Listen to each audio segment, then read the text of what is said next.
তমাল রায় লিখছেন, রাজ্য সরকার পুলিশকে দিয়ে যেটা করাচ্ছে সেটাই যদি কেন্দ্রীয় এজেন্সি তৃণমূল নেতাদের সঙ্গে করে তাহলে অবাক হওয়ার কিছু নেই। আমি বলছি এই প্রতিহিংসার রাজনীতি, এই এজেন্সি বনাম এজেন্সি, এজেন্সি বনাম পাল্টা এজেন্সি, রেড বনাম পাল্টা রেড, এই রাজনীতি কবে এই রাজ্যের মানুষ সাক্ষী হবে যে এই রাজনীতি শেষ হলো? তার কারণ একটার পর একটা ঘটনা, যেখানে আনিস খান থেকে কৌস্তব বাগচি, মাঝরাতে বাড়িতে রেড, এবং আমরা আমাদের উদাহরণগুলোকে একটু সরিয়ে রাখছি, নিজেদের বিষয় সবসময় আলোচনার নয়, কিন্তু অনেক সতীর্থ এই পেশায় বারবার এর শিকার হয়েছেন। কখনো আরামবাগ টিভির শফিকুল ইসলাম, বাড়িতে শিশু সন্তান, তাদের অবধি আরামবাগ থানায় নিয়ে যাওয়া হয়েছে। এরম এই তালিকা যদি বলি, যে সংবাদ মাধ্যমের যারা অংশ, বড় মিডিয়া হতে পারে, সোশ্যাল মিডিয়া হতে পারে, টেলিভিশন চ্যানেল হতে পারে, ইউটিউব চ্যানেল হতে পারে, বারবার এই মাঝরাত্রিরের হানার শিকার হয়েছে। দুর্ভাগ্য। আপনি পকেটে আপনি কথা বলছেন কেন? আমি একজন এমএলএ, ঠিক আছে, পাবলিক রিপ্রেজেন্টেটিভ, আপনি পকেটে আপনি কথা বলতে পারেন না। আপনি এমন করে কথা বলতে পারেন না কেন? বলবেন আপনি আমার ছেলেকে বাড়িতে আসছেন। মাত্র দুদিন পরই ঘাটাল লোকসভা কেন্দ্রে ভোট, তার মধ্যেই ঘাটালের বিজেপি প্রার্থী হিরণ চট্টোপাধ্যায়ের সেক্রেটারির বাড়িতে গভীর রাতে হানা দিল পুলিশ। বিরোধী শিবিরের নেতা বা তাদের ঘনিষ্ঠ ঠিকানায় মধ্যরাতে পুলিশি অতি সক্রিয়তার অভিযোগ অবশ্য এ রাজ্যে নতুন নয়। গত বছরের 4 মার্চ আইনজীবী এবং তৎকালীন কংগ্রেস নেতা কৌস্তব বাগচির বাড়িতেও এভাবে গভীর রাতে হানা দিয়েছিল পুলিশ। দুপুরে কৌস্তব সাংবাদিক বৈঠক থেকে মুখ্যমন্ত্রীকে আক্রমণ করার পর রাত 10:30টায় তাঁর বিরুদ্ধে অভিযোগ দায়ের করেন এক তৃণমূল কর্মী। এরপরই রাত 3টে নাগাদ তাঁর বাড়িতে গিয়ে কলিং বেল বাজায় পুলিশ। প্রায় 5 ঘন্টা পর তাঁকে গ্রেপ্তার করা হয়। এই রাত্রির বেলায় 3টে সাড়ে 3টার সময় এই যে তাদের যে এই রাজ্য সরকারের যে পুরনো স্বভাব, মানুষকে বিরক্ত করা, উত্তপ্ত করা, রাত্রিরে ঘুম নষ্ট করে মানুষের গোটা পরিবারকে হেনস্থা করা, শুধুমাত্র বিরোধী রাজনীতি করার কারণে, এই স্বভাব রাজ্য সরকারের পুরনো স্বভাব। যে কথা এক কথায় বলা যায়, সরকার এই বিষয়ে হ্যাবিচুয়াল অফেন্ড।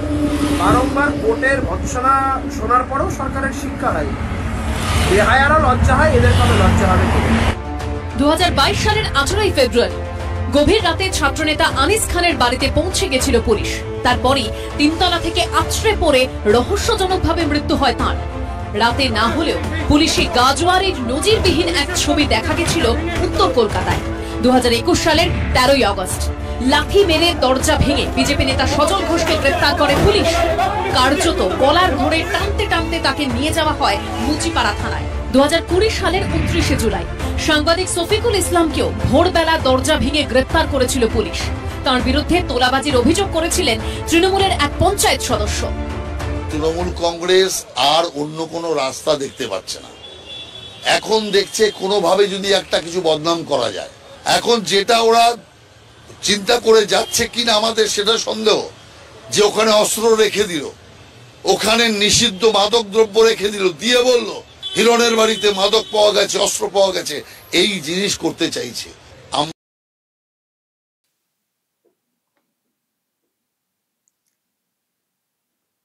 দর্শক, আপনারা দেখলেন এই যে রাতে যে পুলিশি হানা, সেই খবরটার মধ্যে আমাদের আরামবাগ টিভির বা আমার বিষয়টাও উল্লেখ করেছে এবিপি আনন্দ টিভি চ্যানেল।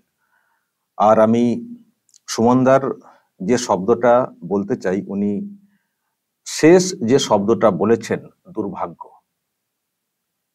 এটা আমার সব থেকে বেশি ভালো লেগেছে। কারণ সত্যি এটা একটা দুর্ভাগ্য।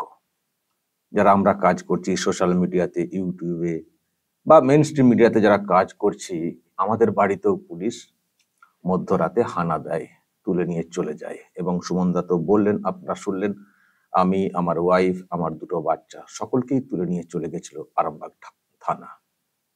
আমাদেরকে তো জেলেতে তো দিয়েই ছিল। আমার বাচ্চা তখন খুব ছোট ছোট। আমি দর্শক আপনাদেরকে আজকে ভিজুয়ালটা একবার দেখাবো, যেহেতু কথাটা উঠেছে এই চ্যানেলে, তো আমি আজকে একবার ওই ভিজুয়ালটা দেখাবো। আর ওই যে রাহুল সিনহা যে কথাটা বললেন যে এরা ওই কিছু রেখে ভারী কেস দেওয়ার চেষ্টা করে, তো আমার ক্ষেত্রে কিন্তু সেটাও হয়েছিল, কিন্তু সেই কেসটা দিতে পারেনি। যে কেসটা দিয়েছিল সেটা তো মিথ্যা কেস ছিলই, কিন্তু যে কেসটা দিতে চেয়েছিল সেটা কিন্তু মারাত্মক। ভিজুয়াল কিন্তু সেটা প্রমাণ করে। আমি দর্শক আপনাদেরকে প্রথমে দেখাই যে আমার বাড়িতে কিভাবে, যদিও ভিজুয়ালটা সকালের ভিজুয়াল, মধ্যরাত থেকে চলে এসেছিল, মানে ভোর রাত থেকে চলে এসেছিল, কিন্তু আমি তো তখন তো ঘুমাচ্ছিলাম, আমি তো তখন ঘুমাচ্ছিলাম। সকালে মানে তখন সূর্য ওঠেনি, প্রতিবেশীর এক ফোনে আমাদের ঘুম ভাঙে, আমার ঘুম ভাঙে। যখন ঘুমটা ভেঙেছে আমার বাড়িতে তখন জাস্ট 4 দিন না 5 দিন আগে সিসিটিভিটা লাগিয়েছি। তো আমি মনিটর ছিল, দেখলাম যে দেখি বাড়ির চারধারে কি অবস্থা। আমি যে রুমেতে শুয়েছিলাম পরিবারকে নিয়ে, দেখছি আমার রুমের জানালা দিয়ে মানে সিভিক ভলেন্টিয়ার দেখছি দেয়াল ঘেঁষে ঘেঁষে এগোচ্ছেন। আমি ক্যামেরায় দেখতে পাচ্ছি আর আওয়াজও পাচ্ছি, খসখস খসখস করে আওয়াজ, কারণ জানালার পাশ দিয়ে।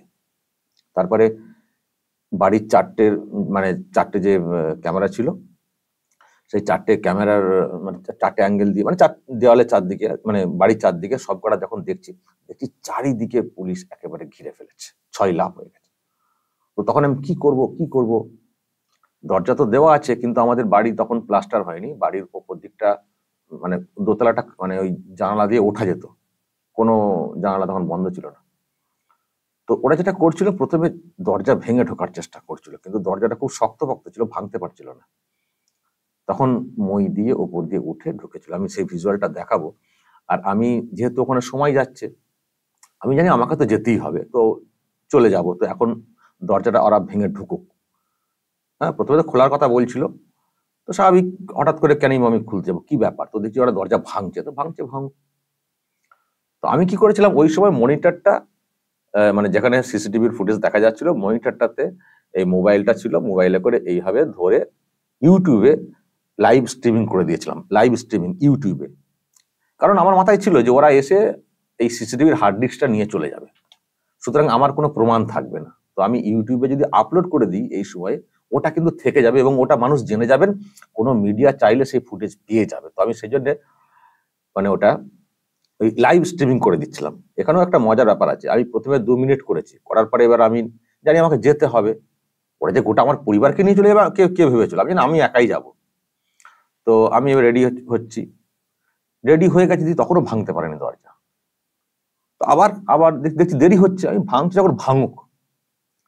তো কারণ আমাকে তারা বিরাট একেবারে টেরোরিস্ট ভেবেছে, ভেঙে নিয়ে যাবে, তো ভাঙছে ভাঙুক। আমি আরো খানিকটা সময় পেয়েছিলাম হাতে, তো আমি তখন আরো খানিকটা লাইভ টেলিকাস্ট করেছিলাম। তো সেটাই ডকুমেন্ট হিসেবে রয়ে গেছে, যেটা আমি জেল থেকে বেরিয়ে দেখতে পেয়েছি। তখন তার পরে দেখতে পাইনি, আমাকে তার মোবাইল ছিল না।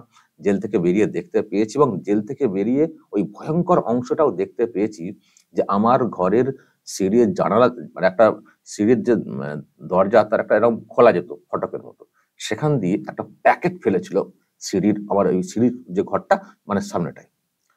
তখন আমি তখন দেখিনি, যখন লাইভ টেলিকাস্ট করছে তখন আমি দেখিনি। কি করে দেখবো, এদিকে ক্যামেরা দেখছি, ওইদিকে কতটা দরজা ভাঙা হলো, কতটা আওয়াজ, দম দম দম দম করে আওয়াজ উঠছে, আমার বাচ্চাগুলো তখন ঘুমাচ্ছে। তো কি করে এত সব নজর রাখবো? দাঁড়ান দর্শক, তো আমি পরে দেখলাম জেল থেকে বেরিয়ে যে আমার বাড়িতে কিরকম মানে ফেলা হয়েছিল, একটা প্যাকেট ফেলা হয়েছিল, মারাত্মক ছিল। আর এগুলো যেগুলো দেখছেন, এ তো দেখছেনই, আরো অন্যদের ক্ষেত্রেও রাতে কিভাবে সব অত্যাচার হয়েছে তারই সব ছবি আর কি। তো দাঁড়ান, আমি ওই ভিজুয়ালটা আগে একটু দেখাই। আমি না এই ভিজুয়ালটা দেখতে চাই না, জানেন তো দর্শক, আমার দেখলে খুব কষ্ট হয়, বাচ্চাদেরকে দেখলে আমার খুব কষ্ট হয়, সেই দিনগুলো মনে পড়ে যায়, তো আমি আর ওগুলো চাই না দেখতে আর কি। এই যে এটা হচ্ছে বাড়ির একটা দিক, ওই যে বলছিলাম ওপর দিয়ে উঠছিল মই নিয়ে, যেহেতু প্লাস্টার হয়নি, ওপরে জানালা খোলা ছিল। আমার ঘরে যেহেতু স্টুডিও এসি ছিল, তো মই এনে এই যে দেখুন, একটি ছেলেটা কি প্যাকেট নিল হাতে করে, আমি ওই এই হাতে করে নিয়ে দেখুন এই ফেললো, এই যে সিঁড়ির একটা খোলা, ওটা ওরা ঠেলে খুলেছে, ওটা বন্ধ ছিল, খুলে ব্যাস ভিতরে ফেলে দিল।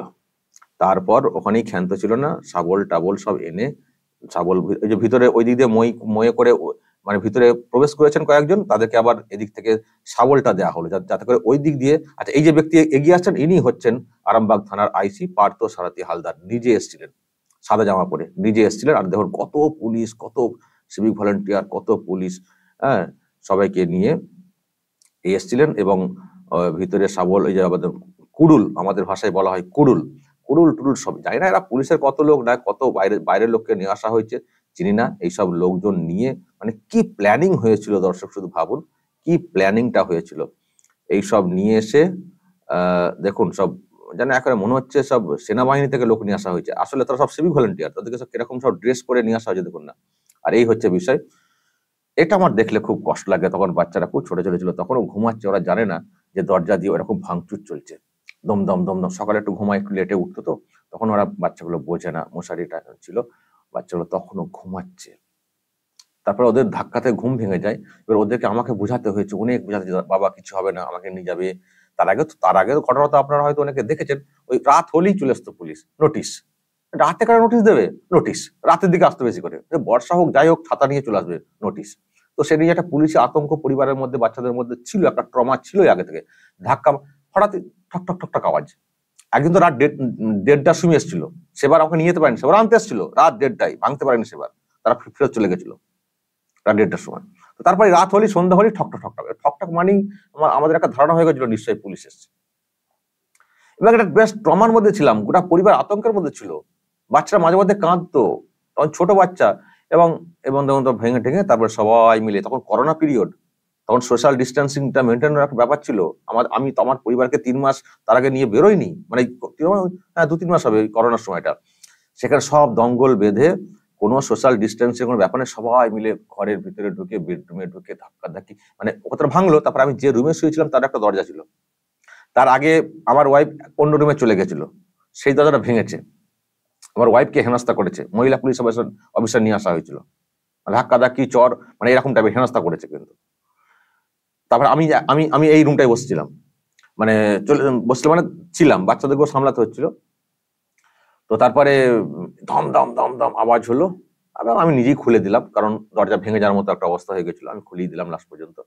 তখন আর বাচ্চারাও তো চিৎকার করছে না, একটা আর্তনাদ হচ্ছে না, কি হচ্ছে বুঝে উঠতে পারছে না কি হচ্ছে, এত ওরাও সিসিটিভিতে তখন দেখতে পাচ্ছে। তো মানে যাচ্ছে তাই অবস্থা। এই হচ্ছে দর্শক, দেখুন এই যে প্যাকেটটা নিল এই ব্যক্তি, ভালো করে দেখুন। আমি পরে এই ভিজুয়াল, তখন আমি ভিজুয়াল অত মনে করতে পারিনি, তখন তো এটা এদিকে তাকাচ্ছি ওদিকে তাকাচ্ছি, পরে আমি এই ভিজুয়াল চেক করতে গিয়ে জেল থেকে বেরিয়ে আমি এটা দেখেছিলাম। এই যে দেখুন এই যে ব্যক্তি আসছে, এই যে প্যাকেটটা বাইরে নিয়ে এসেছিল, ওখানে রেখেছিল, তারপরে ওই ফটকটা কোনোভাবে খুলে ওই এনে এই একজন দেখুন ওখানে প্যাকেটটা টুক করে ফেলে দিল। আমার ধারণা এই প্যাকেটে ড্রাগ ছিল, নিষিদ্ধ কোনো ব্যাপার ছিল, যে কেসটা আমাকে দেওয়ার চেষ্টা হয়েছিল, কিন্তু ওরা বুঝতে পারেনি যে আমি এটাকে লাইভ টেলিকাস্ট করে দেবো। ভেবেছিলেন যে ঠিক আছে সিসিটিভি আছে, হার্ড ডিস্ক নিয়ে চলে যাবো, সত্যি নিয়ে চলে গেছিল। কিন্তু ওনারা গিয়ে দেখেছেন থানাতে যে সব তো টেলিকাস্ট হয়ে গেছে, এখানে কিন্তু কেউ ফোন আনেননি, সব ফোন। আরো অনেক গল্প আছে, আমি পরে শুনলাম, আমার বাড়িতে অপারেশন চালানো হয় বলে ভোরবেলা থেকে মধ্যরাত থেকে কিভাবে থানার স্টাফদেরকে পুরো অন্ধকারে রাখা হয়েছিল, কোনো কিছু জানতে দেওয়া হয়নি, তার অনেক গল্প আছে, পরে সব শুনেছি। ওখানে তো ভালো লোক তো আছেন, তারাও পরে সব বলেছেন গল্পটা। তো এটা টেলিকাস্ট হয়ে গেছে, এবার বুঝতে পারেনি হয়তো থানা, আমাদেরকে সব নিয়ে চলে গেল, আমাকে আগে নিয়ে গেল, তখন আমার ওয়াইফ, আমার বাচ্চা দুটোকেও নিয়ে চলে গেছে। তো বাচ্চাদেরকে হোমে পাঠাচ্ছিল, হোমে মানে ওদেরও জেল। আমার ভাই এসে আবার তাদেরকে তখন নাকি সব লেখালেখি হয়ে গেছিল খাতাতে, হোমে পাঠিয়ে যাবে কোথায়, ভাই এসে ছাড়িয়ে নিয়ে যায়। সেসব মনে করলে কষ্ট লাগে দর্শক। তো এবার কি হলো, এখানে তো টেলিকাস্ট হয়ে গেছে, প্যাকেট ফেলেছে, আমাকে এসে বলে পুলিশ সই করতে হবে। কিসে সই করবো? না এখানে সই করতে হবে। আমি সই তো আমি করবো না, সই আমি করবো। আমার আইনজীবীর নাম আছে এখানে, অরূপ হাজরা। আমি বললাম আইনজীবী আমার অরূপ হাজরা, তাকে ডেকে পাঠান, তাহলে আমি তার সামনে সই করবো। আমি সই করবো না, ওরা কিছুতেই আইনজীবীকে ডাকবেন না, অথচ আইনজীবীকে সবাই চেনেন, উনি সবাই চেনেন, থানার পাশেই বাড়ি, কিছু তারা ডাকবেন না। তখন আমার মনে আরো সন্দেহ হয়, কেন আমাকে সই করাতে চাইছে। আমি বললাম আমি সই করবো না, আমার আইনজীবীকে সামনে আনতে হবে, তা না হলে কিন্তু আমি সই করবো না। তো তখন যদি সই করতাম না, তাহলে মনে হচ্ছে ওইটা এস্টাবলিশ করে দিত যে এই বাড়িতে এই প্যাকেটটা পাওয়া গেছে। আমি সইও করিনি, ওইদিকে ভিডিও ফুটেজ এসে গেছে। ফলে তারা যেটা করলো, মানে এখানে তবে সই করলেও যদি ওরা পরে গিয়ে দেখতো যে ভিডিও ফুটেজ এসে গেছে, জানি না তারপরে ওই কেসটা দিত কিনা, সই করালো, কিন্তু আমি সই করিনি। পরে কোর্টে গিয়ে শুনছি আমাদের নামে কেস দেওয়া হয়েছে, আমরা নাকি তোলাবাজি করেছি। কিরকম তোলাবাজি আবার দেখুন দর্শক, এক ব্যক্তি গাছ কেটেছে, সরকারি গাছ কেটে বিক্রি করেছে, সেটা আমরা জানতে পেরেছি, সেটা আমরা খবর করতে যাচ্ছিলাম। আমাদেরকে ওই ব্যক্তি, আমাকে ডাইরেক্ট নয়, আমার এক রিপোর্টারকে ভায়া হয়ে, তাকে বলে ওই ব্যক্তি যে ওই খবরটা করো না, তো যদি তার বদলে কিছু চাও বা আর কি একটা রফা। তো আবার কি কিরকম বলা হয়েছে, 30,000 টাকা, মানে 30,000 টাকা চেয়েছিল, 15,000 টাকায় রফা হয়েছে, সেই 15,000 টাকাটা নাকি আমাদেরকে দেওয়া হয়েছে, সেই জন্য খবরটা আমরা চেপে দিয়েছি। এটা হচ্ছে তোলাবাজির গল্প। এবং এই গল্পটা অভিযোগ হচ্ছে কবে, যেদিন আমাদেরকে ভোরবেলা ধরে নিয়ে গেছে সেদিন রাত্রি 12:30, টাইম উল্লেখ আছে রাত্রি 12:30। কবেকার অভিযোগ? 3 মাস আগের অভিযোগ। কারণ যে পেপারের কথা ওখানে উল্লেখ করা হয়েছে তখন তো করোনা চলছিল, আমাদের লোকাল পেপার ছিল, তো যে পেপারের কথা উল্লেখ করা হয়েছে সেই পেপারটা 3 মাস আগে বন্ধ হয়ে গেছে। মানে করোনার জন্য আমি পেপার বন্ধ করে দিয়েছিলাম। এটা পেপারের গল্প, ভিডিও ফুটেজ তো পাবে না ওইসব গল্প তখন, মানে আরামবাগ টিভির ব্যাপার নয়, আমাদের পেপারের নিয়ে হলো যে ওই পেপারের জন্য পেপার তো 3 মাস আগে বন্ধ, তো ওরাও ক্যালকুলেট করেছে 3 মাস আগের ঘটনা উল্লেখ করে এরা করেছে। হাইকোর্টের আইনজীবী এসেছিলেন সব্যসাচী চ্যাটার্জি, উনি আদালতে এসে সওয়াল করলেন যে এই ধরনের কেসে মানে ব্যাপার আছে, আইন আছে বা অর্ডার আছে যে এই ধরনের কেসে পুলিশ কখনো ডিরেক্টলি অ্যারেস্ট করতে পারে না। যদি এই রকম পুরনো কোনো এই ধরনের কেস হয় তাহলে প্রথম হচ্ছে এনকোয়ারি করা, তারপর সেই এনকোয়ারির পরে নিশ্চয়ই ব্যাপারটা এগোবে, তারপর অ্যারেস্ট। সঙ্গে সঙ্গে কোনদিন কেউ গিয়ে বাড়ি থেকে তুলে নিয়ে চলে আসবো এই কেসে অ্যারেস্ট হয় না। কিন্তু কি বুঝবেন তখন লোকাল ম্যাজিস্ট্রেট, ওই তো দেখছেন যে ম্যাজিস্ট্রেট মাম্পি দাসকে 8 দিন জেলবন্দি করে দিয়েছিলেন জয় সেনগুপ্ত জাস্টিস, উনি বলেছিলেন না যে আপনারা কি কিছুই মানেন না, সুপ্রিম কোর্টের কি আইন কানুন কিছুই আপনারা মানবেন না, হাইকোর্ট তো মানেন না, কিছু মানবেন না। ঠিক একই ছিল এখানে, যিনি বিচারক ছিলেন, ম্যাজিস্ট্রেট ছিলেন যিনি, তিনি ওই এত কিছু বোঝালেন আমাদের আইনজীবী, কিছুই বুঝলেন না। উনি আমাকে কেন সবাইকে যাকে যা ধরা হয়েছিল 7 দিনের পিসি দিয়ে দিলেন। তারপরে আবার সেকেন্ড দফায় আরো 3 দিন আমাকে পিসি, 10 দিন পিসি ওই কেসে, 10 দিনের পিসি। ভাবুন দর্শক, একটা খবর চাপার জন্য তো আবার 15,000 টাকা অ্যামাউন্টটা ভাবুন, তার জন্য আমাকে 10 দিনের পিসি, তারপর তো জেল তো হয়েই ছিল। অথচ অন্যদেরকে দেখছেন কত কি তাদের সব জায়গা জমি অ্যাটাচ হয়ে যাচ্ছে, কি সব পাওয়া গেছে, এখনো তারা গ্রেপ্তার হন না। আমার অবাক লাগে এইগুলো দেখলে। তারপরে নেওয়া হলো আমার ওয়াইফকেও নিয়ে নিল, ওয়াইফের মানে সবাইকে একসঙ্গে সব জড়িয়ে দেওয়া হলো এই তোলাবাজি কেসে দিয়ে।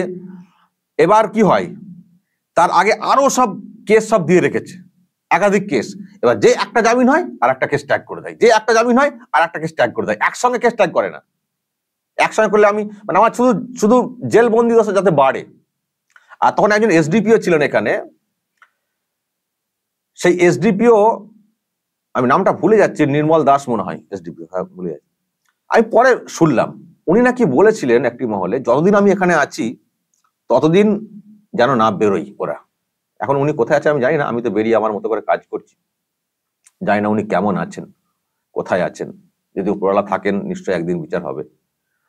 তো যাই হোক, উনি বলেছিলেন এই কথা, কিন্তু রাখতে পারেননি। মানে এখানে মানে এই লোকালের সমস্যা কি জানেন তো, লোকালে পুলিশ ম্যাজিস্ট্রেট এখানে না ম্যাজিস্ট্রেট ঠিক মতো করে কাজ করতে পারেন না। পুলিশ নাকি, আমি পরে সব শোনা কথা, পুলিশ নাকি এমন চাপ দিয়েছিল যদি না তাদের ফেভারে অর্ডার যায় তাহলে ম্যাজিস্ট্রেট বা এই জেল এইসবের যে নিরাপত্তা সেটা নাকি তারা করবে না, দেখবে না। মানে কি ধরনের ব্ল্যাকমেল ভাবুন, আমার সব শোনা কথা, আমি নিশ্চিত করে বলতে পারবো না এই ধরনের কথা, মানে কি ধরনের প্রেসার দেওয়া হয়েছিল। এবার বলবেন পুলিশ কেন করলো? আমার বিরুদ্ধে দুটো ব্যাপার আছে, পুলিশ এবং শাসক দুটো। আমি অনেকবার বলেছি, তাও ঝট করে বলে দিই যারা জানেন না। আমি একটা বিরাট অন্যায় কাজ করে ফেলেছিলাম। কি অন্যায় না, করোনা পিরিয়ডে প্রত্যেকটা ক্লাবকে 1 লক্ষ করে টাকা দিচ্ছিল সরকার। আমি একটা লিস্ট পেয়েছিলাম আরামবাগ থানার একটা লিস্ট পেয়েছিলাম কতগুলো ক্লাবকে দেওয়া হচ্ছে, সেই লিস্টটা পাবলিশ করে দিয়েছিলাম। তো পরবর্তীকালে সেই লিস্ট দেখে দেখা গেল, মানুষ তো জেনে গেলেন, তো এলাকার লোকেরা লিস্ট দেখে বলছেন কই আমাদের ঠিকানায় ক্লাব বলছে টাকা পেয়েছে 1 লক্ষ টাকা, ক্লাব ঘর কই, ক্লাব কই। তো ভুয়ো ক্লাব ওখানে ধরা পড়ে গেল অনেক। এটা নিয়ে আনন্দবাজারেও খবর হয়েছিল, মানে ভুয়ো ক্লাব ধরে যে ক্লাব নেই, টাকা উঠে গেছে। এই নিয়ে তো বিরাট হইচই পড়ে গেছিল, অনেক মিডিয়া খবর করেছিল। আমরা কেন ওটা পাবলিশ করেছি, কোথায় পেয়েছি বলতে হবে। আমি যা বলবো কেন, সোর্স কখনো বলা যায়, থানারই কেউ না কেউ দিয়েছেন, কিন্তু তা বলে কি বলবো তার চাকরিটা থাকবে না, তার উপরে তো আপনারা নির্যাতন শুরু করবেন, কি করে বলি না, যেহেতু প্রেশার, কেস দিয়ে করা, সরকারের ইমেজ নষ্ট করছি ইত্যাদি করে ভীষণ একটা কেস দেওয়ার চেষ্টা হচ্ছে। দিল প্রথমে তো হয়ে গেল একটা কেস, কলকাতা হাইকোর্ট বলে দিল এই কেসে অ্যারেস্ট করা যাবে না, ওই কেস রয়ে গেল, আবার অন্য কেস, মানে চলতে থাকলো। পরপর সব কেস সাজাতে শুরু করা হলো। তো করতে হঠাৎ দেখলাম ওই কেস মানে হঠাৎ ধরতে চলে এলো, দিয়ে ওই কেস সাজানো হয়েছে। যদি আপনারা জানেন সেই কেসের কি রেজাল্ট হয়েছিল, মানে কলকাতা হাইকোর্ট এমন অর্ডার করেছিল যে আমি জুতো নিতে পারিনি, আমাকে 4টের মধ্যে সেই দিন জেল থেকে বার করতে বাধ্য হয়েছিল জেল কর্তৃপক্ষ তথা লোকাল ম্যাজিস্ট্রেট, বাধ্য হয়েছিলেন। কোনো লিখিত অর্ডার দেননি কলকাতা হাইকোর্টের বিচারপতি, তার সত্ত্বেও গুড়গুড় করে আমাকে ছাড়তে বাধ্য হয়েছিলেন একদম সময়ের মধ্যে। অন্য সময় কলকাতা হাইকোর্টের বেল মঞ্জুর হলে মোটামুটি জামিন পেতে 1 দিন লেগে যায়, কারণ ওখান থেকে কাগজ আসবে, এখানে লোকাল কোর্টে পুট আপ হবে, তারপরে বেল বন্ড যাবে এর কাছে, যার বেল তিনি সই করবেন, করে 1 দিন লেগে যায়। যেমন মাম্পি দাসের ক্ষেত্রে 1 দিন লাগলো, দেখলেন না? কিন্তু আমার ক্ষেত্রে এমন অর্ডার করেছিলেন কলকাতা হাইকোর্টের বিচারপতি, দিনের দিন উইদাউট লিখিত অর্ডার, নো বেল বন্ড, কোন শর্ত নেই, নিঃশর্তে জামিন আমাকে দেওয়া হয়েছিল। তো সে অনেক গল্প আছে, অত বলতে গেলে সময় লেগে যাবে। তো পুলিশের ওই যে হ্যাঁ ওইটা লিস্টটা প্রকাশ করে দিলাম, তাতে পুলিশের চাপে পড়েছে, কি করে থানা থেকে লিস্ট প্রকাশ হয়ে গেল, আর মটকা গরম হয়ে গেছে উপর মহলের। আমরা দিচ্ছি টাকা পয়সা, যে যা নিচ্ছে নেতারা লুটে পুড়ে নিচ্ছে, কেন আবার এটা প্রকাশ্যে আসবে কেন? পুলিশের উপরে চাপ, আমার উপরেও চাপ, এবং তার সঙ্গে আরো আগে থেকে সব শাসকের সব অনেক কিছু দেখিয়ে দিচ্ছিলাম, শাসকের রাগ ছিলই আমাদের উপরে, সে সঙ্গে পুলিশ ফেঁসে গেল, আমাদের উপরে চাপ দিল। আবার আরেকটা অন্যায় করে ফেলেছিলাম, অন্যায় বলবার কি বলবো, পুলিশ একটা রাস্তাতে টাকা তুলছিল আরামবাগের ওই পাশে গোঘাটের দিকটায়, সেই ভিডিও ফুটেজ একেবারে দেখিয়ে দিচ্ছিলাম, গাড়ি থেকে টাকা নিচ্ছে। ব্যাস, লিস্ট প্রকাশ করলে ঠিক আছে, আবার আমরা তোলাবাজি করছি সেটাও দেখিয়ে দিতে হবে? আমাদের পেটে লাথি, এটা শুনতে হয়েছে, আমাদের পেটে লাথি মারছে, থানাতে গিয়ে শুনতে হয়েছে, সরকারি টাকায় মাইনে পান, আর তোলাবাজির ছবি দেখিয়েছে বলে বলা হচ্ছে আমাদের পেটে লাথি। কি পেট ভাই, সরকারি টাকায় মাইনে পাচ্ছেন, আবার এরকম উপরি চাই, ঘুষ না হলে কি পুলিশের কি পেট ভরে না? আমি সব পুলিশকে খারাপ বলছি না, বলি না, আরামবাগ থানারও অনেক ভালো পুলিশ ছিলেন, যারা আমাদের সঙ্গে সেই সময় সুযোগ পেয়ে অনেক খবর দিতেন, এবং এখনো আমার অনেকের সঙ্গে যোগাযোগ রয়েছে, অনেকে বাড়িও যেতে বলেন, আমি যাই না। তো সুতরাং জেনেছি, পরে বলেছেন আমাদের পেটে লাথি, মানে এত রাগ ধরছিল না।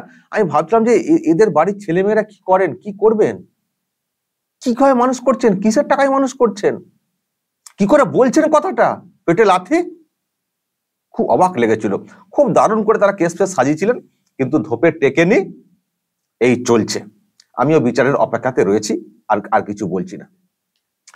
তো এই হচ্ছে বিষয় দর্শক, গল্প, অনেক গল্প করে ফেললাম আপনাদেরকে, 22-23 মিনিট হয়ে গেল। তো যেহেতু এবিপিতে সুমন দে দেখিয়েছেন এবং শেষে যে শব্দটা বলেছেন দুর্ভাগ্য, আমি ধন্যবাদ জানাবো সুমন দেকে। মাঝে মধ্যেই আমি দেখি আরামবাগ টিভির কথা বলা, আমার মনে হয় এগুলো একটু মাঝে মধ্যে বলা দরকার। আমার নামের জন্য বা আমার ঘটনা বলছেন তা নয়, এগুলো হচ্ছে মানে শাসকের টনকটাকে নড়াতে হয় আর মানুষকে একটু জানাতে হয়, কারণ সবাই চুপ করে থাকি না। শাসকের এই যে শাসক এখন আর আমাকে অতটা কেস দেয় না, কারণ মাঝখানে অনেক কেস দিচ্ছিল, 20খানা হয়ে গেছে কেস, আমি কিছু কেসে খালাস পেয়ে গেছি, আর আমি লড়ছি কলকাতা হাইকোর্টে, এবং সেগুলো বলছি, আপনাদেরকে বলছি, আপনারা শুনছেন। তো যখন মানুষ শুনে যাচ্ছেন, তখন একটা দেখবেন একটা আলাদা প্রেসার পুলিশের উপর থাকে, যে আপনারা কি করছেন, তাদের তো বাড়ি ঘরে আছে নাকি, তাদের বাড়িতে লোকজন তো রয়েছেন নাকি। আমি এটাও শুনেছি পুলিশের তরফ থেকে, আমাকে ধরার পর পুলিশেরই পরিবার থেকে একজন ফোন করে বলেছেন তার বাবা, তুই কাকে ধরে এনেছিস, তোরা কাকে ধরে এনেছিস, এটাও শুনেছি আমি। সুতরাং মানুষ আমাদের বিচার করেন, আমাদেরকে ভুয়ো সাংবাদিক ইত্যাদি বলে এস্টাবলিশ করার চেষ্টা হয়েছিল। তখন বর্তমান পেপার, আমার আজও মনে আছে, এখানকার বর্তমানের এক সাংবাদিক ছিলেন, নামটা সম্ভবত সুদেব, সাংবাদিক ছিলেন, সুদেব মনে হচ্ছে, আমার নামে খবর প্রকাশ হয়ে গেল, আমরা ভুয়ো সাংবাদিক, মানে পুলিশ যা বলেছে তাই। অথচ রাজ্যপাল তখন ছিলেন জগদীপ ধনখড় সাহেব, তিনি আমাদের জন্য সরব হয়েছিলেন, টুইট করেছিলেন, এবং সেটা খুব কাজে এসেছিল, অনেক লোক জেনে গেছিলেন, এবং অনেক মিডিয়া খবর করেছিল। এবং ওই ঘটনার আগে থেকে এবিপি আনন্দ এই ঘন্টাখানেক সঙ্গে সুমনের যে প্রোগ্রাম, সেখানে আমাকে নিয়ে একদিন প্রোগ্রাম করেছিলেন। ফলে এগুলো আমার এস্টাবলিশমেন্টের ক্ষেত্রে কাজে লেগেছিল, সেটা অস্বীকার করার কোনো জায়গা নেই। আমি সুমন দাকে সবসময় সেই জন্য আমি ধন্যবাদ জানাই, উনি কিন্তু প্রথম থেকে আমার পাশে ছিলেন। আরো অনেক মিডিয়া ছিল, সিএন আমাদেরকে নিয়ে নিউজ করেছিল, আরো প্রিন্ট মিডিয়া পোর্টাল করেছিল, আবার সবাই করে, উনি কেউ মজা দেখছিল, ছবিগুলোকে জব্দ করা গেছে। যারা মজা দেখছিল তাদের অনেকেরই হাল কিন্তু খুব খারাপ ইদানিংকালে, আমি যা খবর পাচ্ছি। তো ওই বর্তমান লিখেছিল আমরা ভুয়ো সাংবাদিক, পুলিশ দাবি করেছে। আমি দীর্ঘদিন কাজ করেছি মেইন স্ট্রিম মিডিয়াতে। সুমন দা আমার একটা সুবিধা হচ্ছে, আমার সঙ্গে দেখা হয়নি কাজ চলাকালীন, কিন্তু আমাদের গুরু এক ছিলেন একটা সময়, উনি অনেক আগে বেরিয়ে গেছেন, অভিজিৎ দাশগুপ্ত, আমি পরে গেছি, তখন উনি বেরিয়ে গেছেন, উনি ন্যাশনাল চ্যানেলে কাজ করছেন, উনি তো অনেক বড় সাংবাদিক, অনেক বড় বড় জায়গায় কাজ করেছেন। কিন্তু আমি 2002 সালে গেছি খবর এখনে অভিজিৎ দাশগুপ্তর কাছে। এই ঘটনা অনেক বলছি, দর্শক একটু বড় হচ্ছে, শুনুন, নিশ্চয়ই হাতে ভালো লাগবে। তো ওখানে হাতে খড়ি, তারপরে চ্যানেল 10, তখন চ্যানেল 10 খুব অ্যাক্টিভ চ্যানেল 10 ছিল, কলকাতা টিভিতে ছিলাম। যা বর্তমান যারা আছেন তারা আবার আমাকে খুব দাগার চেষ্টা করেছিলেন, ঠিক আছে করেছেন, পুষিয়ে নিয়েছেন, ছেড়ে দিন।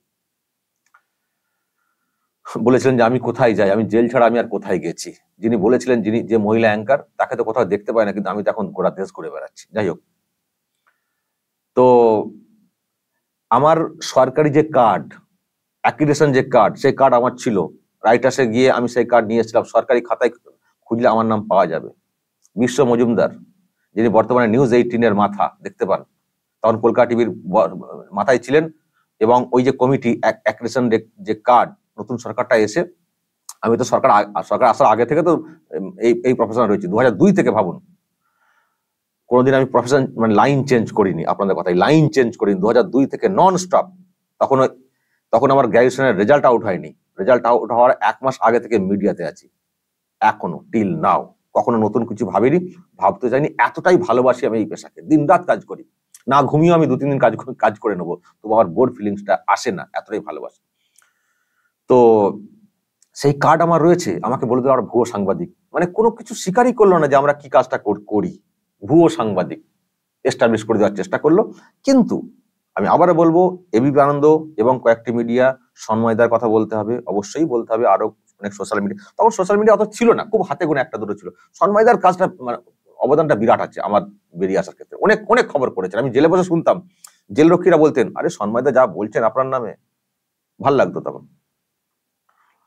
এবং অনেকে তো খোঁজ নিয়েছেন ব্যক্তিগতভাবে, আইনজীবীরা, তারা আমার জন্য লড়েছেন বিনামূল্যে, সে তো অস্বীকার করার কোনো জায়গা নেই, বিকাশ দা থেকে শুরু করে অনেকে। তো এই হচ্ছে বিষয়, অনেক কথা বলে ফেলছি। তো আজকে এইসব ভিডিওগুলো দেখলে খারাপ লাগে, কষ্ট লাগে, না ওগুলো মনে করতে চায় না, ওই ট্রমার কথাগুলো। তো এইসব চেষ্টা হয়েছিল, কিন্তু এই মাঝে মধ্যে এই খবরগুলো হলে, যখন সুমনদারা বলেন যে মিডিয়া জগতে আক্রমণ করা হয়েছে, সাংবাদিকদেরকে আক্রমণ করা হয়েছে, এটা বলতে বলতে যখন আমার নামটাও বলেন, এটুকু ভেবে ভাল লাগে যে কেউ বলুক বা না বলুক, মেন স্ট্রিম মিডিয়া বা এবিপি আনন্দ টিভি চ্যানেলের মতো চ্যানেল অ্যাটলিস্ট আমাদেরকে সাংবাদিক বা সংবাদ মাধ্যমের কর্মী হিসেবে অন্তত মেনে সেটা বলছে, এটা ভালো লাগার জায়গা। এবং আনন্দবাজার পত্রিকা, আমি জানি দর্শক আপনাদের কেউ কেউ বলেন মিডিয়া হাউস সম্পর্কে, সেটা বলতে পারেন, সব খবর হয়তো আপনাদের পছন্দ নাও হতে পারে, কিন্তু এটা অস্বীকার করার কিন্তু কোনো জায়গা নেই যে এবিপি একটা বড় গ্রুপ, আনন্দবাজার একটা বড় গ্রুপ, এটা অস্বীকার করার কোন মানে, আমার হয়তো সব খবর পছন্দ হয় না, কিন্তু কিছু কিছু খবর আবার এমন করে দেয় যেগুলো আবার অন্য লোকেরা করে না। যেমন রিসেন্টলি দেখবেন এই সন্দেশখালী কাণ্ডে এবিপি আনন্দ টিভি চ্যানেল, আমি ওটাই প্রথম দেখেছি, আমি জানি না আর কেউ করেছে কিনা, কিন্তু আমার নজরে এসছে, তৃণমূল কংগ্রেসের এক নেত্রীর বয়ান পাবলিশ করেছে, মানে সম্প্রচার করেছে, যে তৃণমূল বলছে কিছুই হয়নি, কিন্তু তৃণমূল কংগ্রেসের নেত্রী, পঞ্চায়েত সমিতির একজন মেম্বার, তিনি বলছেন আমার সঙ্গে ঘটনা ঘটেছে, সেটা দেখিয়েছে কিন্তু এবিপি। এটাতেই কিন্তু তৃণমূল কংগ্রেস অনেকটা শুয়ে গেছে। আর আমি এখন শুনছি খুব রাগ নাকি এবিপির ওপরে, এবং গতকাল তো আনন্দবাজারের কথা শুনলেন, মমতা ব্যানার্জির কথা, এবং এখনো দেখবেন তৃণমূল কংগ্রেসের কোনো মানে নেতা কোনো টক শোতে আসছেন না, ফলে খুব গোসা বা একটু চাপে ফেলার চেষ্টা হয়তো করা হচ্ছে। কিন্তু এত বড় একটা হাউস মনে করলে চাপে ফেলে দেবে, হাউসকে চাপে ফেলে দেবে, কত বড় সরকার আছে, কি সরকার, এই তো সরকারের অবস্থা, প্রত্যেকদিন একটা করে ঘাপলা বেরোচ্ছে। তো যাই হোক, তো সেই চ্যানেলে এই মাঝে মধ্যে নামগুলো যখন উল্লেখ হয় ভালো লাগে, আপনারাও জানতে পারেন, এবং আমিও এগুলো নতুন করে জানাই, যারা প্রথমবার দেখেন তাদের কাছে তথ্য দিই, জেনে রাখুন এই সরকারটা কেমন আর কতটা চাপের মধ্যে আমাদেরকে কাজ করতে হচ্ছে। ওনার নামেও অভিযোগ করেছেন, সুমনদের নামে, রিপোর্টার প্রকাশ সিনহার নামে, সবার নামে সব একটা অভিযোগ, কাউকে ছাড়ে না এই সরকার। তো দেখছে তো রাজ্যপালের নামে শ্লীলতাহানি কেস হয়ে যাচ্ছে, কি বুঝছেন, কি বলবেন।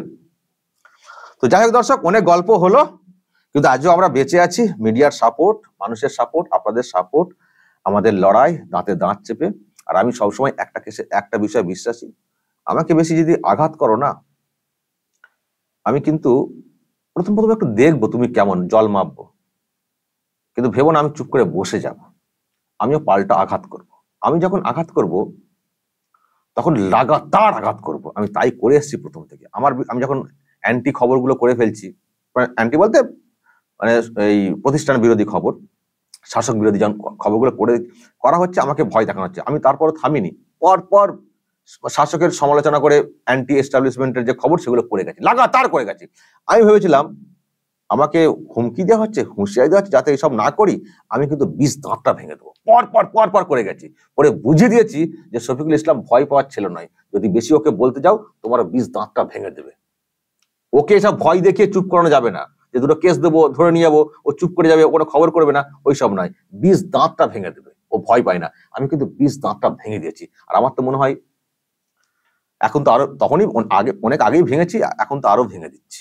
20 দাঁতটা ভেঙে দেবো। আমার দিকে তাকাতে গেলে, কামড়াতে গেলে দাঁতই নেই, কি কামড়াবে? ঘুরিয়ে আমি কামড়ে দেবো, আমার দাঁত বড় বড় আছে। দর্শক, অনেক কথা হলো, 30 মিনিট, বাপরে বাপ। যাক, আর এখন আমি রিলিফ আছি, সেই জন্য অত বলে ফেলছি। ভালো থাকবেন, নজর রাখবেন, পাশে থাকবেন। আপনাদের জন্যই কিন্তু আমি শক্তি পাই বারবার লড়াইয়ে থাকতে। ভালো থাকবেন, এবং যা সব শুনলেন দেখলেন বলবেন। নজর রাখবেন আরামবাগ টিভিতে।